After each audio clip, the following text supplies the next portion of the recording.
Hey, it's Rachel, and I wanted to talk about overwintering, why you might want to do it, and what you have to plan for. First, why I am overwintering at all. This is my lovely toilet paper, carrot seed tape over here. It's going to be upside down, you can't read it probably, but one of those is Napoli and one of those is Mokum carrots. And with carrots, they're one of the best things to overwinter. The reason is that they're a root crop, right? So the carrot is storing starches and carbohydrates in its root, and that's what makes them sweet. That's why we like them.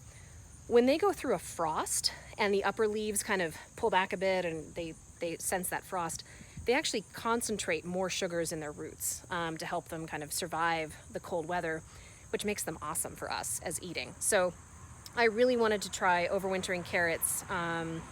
And the trick with it is something called the Persephone Period.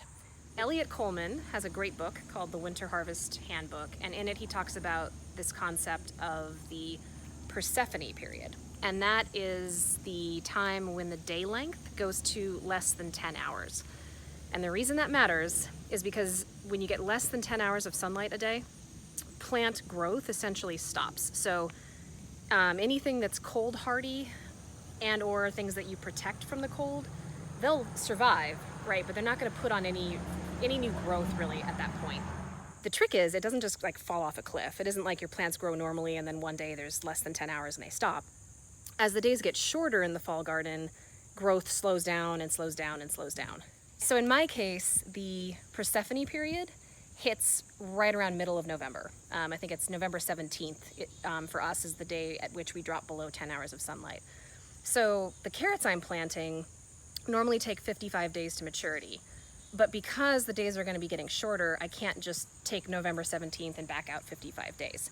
Instead, I went and looked at Eliot Coleman's graph, and he was showing that a crop that he wanted to harvest on November 2nd took 28% longer to grow.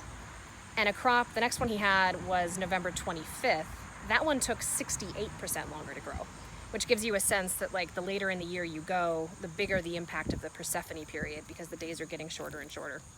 And so in my case, I'm trying to have these mature by November 17th, which lands somewhere in between. So it's going to be somewhere between 1.3 and 1.7 times as long for these things to mature.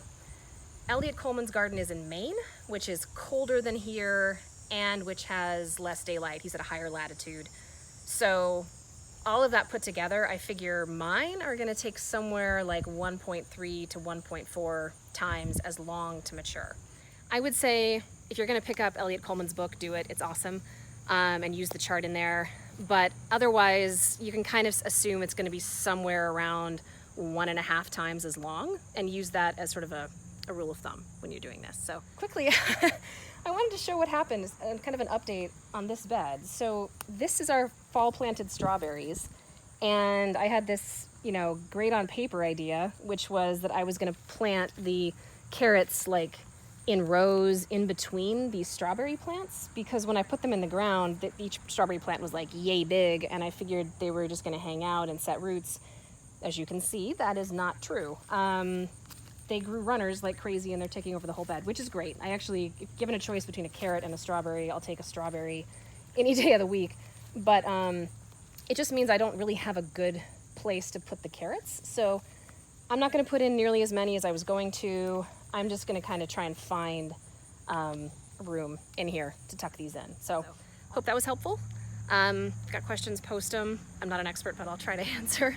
And I'm gonna go plant some carrots.